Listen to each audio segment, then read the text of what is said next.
Bupati Ngawi Oni Anwar Harsono memastikan tidak menutup aktivitas pasar hewan. Hal ini sebagai bentuk kembali menggeliatkan potensi perekonomian pasca pandemi COVID-19. Di sisi lain, dalam waktu dekat juga sudah memasuki Idul Adha sehingga kebutuhan hewan ternak terutama kambing dan sapi dipastikan akan meningkat.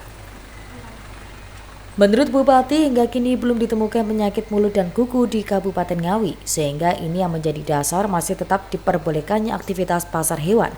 Namun ia menegaskan jika screening ketat untuk hewan ternak masuk Ngawi tetap dilakukan terutama di lokasi pasar hewan dan peternakan warga. Termasuk melarang hewan ternak masuk Ngawi yang berasal dari daerah yang terindikasi terdapat penyebaran PMK. Upaya antisipasi PMK di Kabupaten Ngawi. Jadi yang pertama kita menjaga betul, men-screening betul, terutama di pasar-pasar ternak kita. Ini kita sudah ada himbauan, ya, surat edaran Bupati terkait tidak menerima hewan ternak dari daerah yang sudah terkonfirmasi ada wabah PMK. Nah, jadi selama kita belum ada outbreak terkait PMK, kita tidak tutup pasar hewan kita, cukup membatasi saja. Karena pasar hewan itu bagi bagian kegiatan ekonomi kerakyatan kita, dan ini juga mau mendekati Idul Adha, tentu saja orang juga banyak butuh hewan ternak, seperti itu.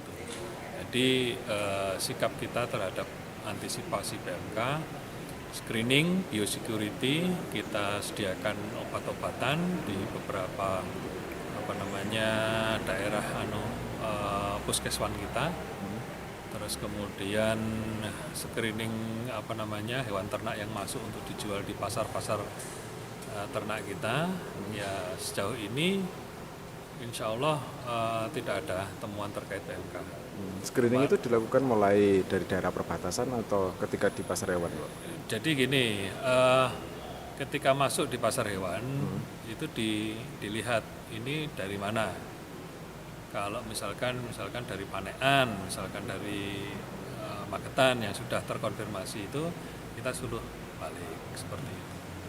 Nah, terus screening lagi itu di ternak-ternak yang punya masyarakat kita.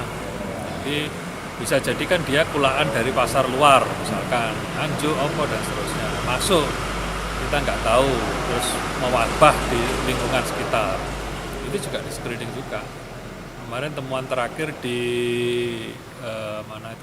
Sadang, ternyata juga bukan PMK. Ada beberapa yang penyakitnya mirip, ya, tapi ternyata bukan PMK. Kita kasih obat, vitamin, ini sudah mau makan, sudah sembuh. Oni menambahkan screening juga bakal dilakukan dengan cara pemeriksaan kondisi kesehatan hewan ternak, juga penyemprotan disinfektan secara berkala. Jika ditemukan hewan ternak yang terindikasi PMK, maka harus disendirikan dan diawasi oleh petugas kesehatan hewan masing-masing. Ita Wahyu, JTV, Ngawi.